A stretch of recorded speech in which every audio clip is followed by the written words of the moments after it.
थांब, स्क्रोल करू नकोस.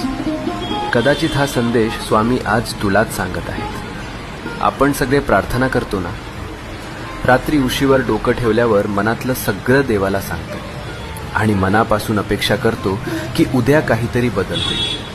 पण जेव्हा काहीच होत नाही तेव्हा मनात प्रश्न येतो, स्वामी ऐकतात का खरंच? ऐक, स्वामी नेहमी उत्तर देतात. फक्त उत्तराची वेळ आणि भाषा आपल्याला लगेच कळत नाही. जेव्हा काही आपल्या भल्यासाठी असतं तेव्हा स्वामी हो म्हणतात. जेव्हा ते आपल्याला दुखवणार असतं तेव्हा स्वामी नाही म्हणतात. आणि जेव्हा आपल्याला अजून थोडं मजबूत व्हायचं असतं तेव्हा स्वामी शांतपणे म्हणतात, थांब, योग्य वेळी देतो. म्हणून हार मानू नको. तुझ्या प्रार्थनेचं उत्तर येतंय. फक्त थोडा विश्वास, थोडा धीर, मनात शांतपणे